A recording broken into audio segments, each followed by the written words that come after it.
एक बहुत ही हसास सी नज़्म है।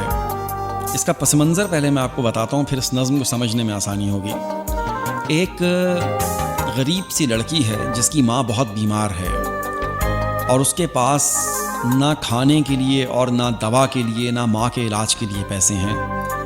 और वो लड़की अपना दुख और दर्द और फरियाद लेकर एक अमीर आदमी के घर जाती है। अब सुनिए कि वो क्या कहती है। मुज़महिल चश्मे नम, तय करो रंजो गम, मेरी दहलीज पे उसने रखा कदम, सहमी सहमी निगाहें झुकाए हुए, मुंह में आंचल का कोना दबाए हुए, मैली साड़ी में आपा लपेटे हुए, लाल गदड़ी के अंदर समेटे हुए, आधी जागी हुई आधी सोई हुई, रात भर की वो लगती थी रोई हुई।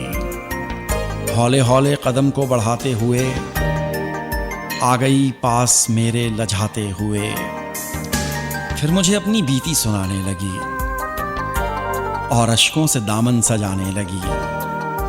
कोई अपना न कोई मददगार है, एक माँ है जो बरसों से बीमार है, कोई पैसा नहीं है दवा के लिए, मेरी इमदाद कीजिए खुदा के लिए, वरना मुझ पर क़यामत गुजर जाएगी।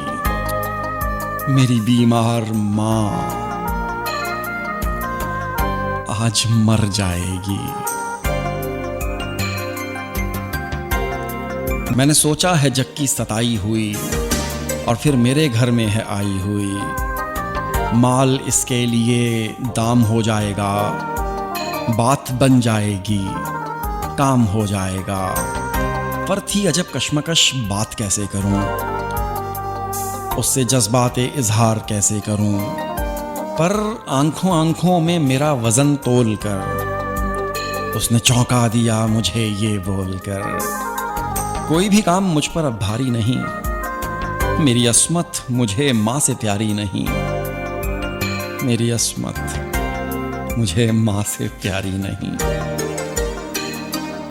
नजरे सानी जो की उसके हालात पर, बर्फ ही पड़ गई मेरे जज्बात पर। सर झुकाए निदामत से आगे बढ़ा, रख के हाथ उसके शाने पे मैंने कहा, मालो जर का मेरे घर में अंबार है, ले ले दौलत तुझे जितनी दरकार है, ले ले दौलत तुझे जितनी दरकार है। तेरी पाकीज़गी हो मुबारक तुझे, तेरी दोशीज़गी हो मुबारक तुझे, लब पे हरफे गलत फिर न लाना कभी, मैं बुरा हूँ मेरे घर न आना कभी, मैं बुरा हूँ मेरे घर न आना कभी।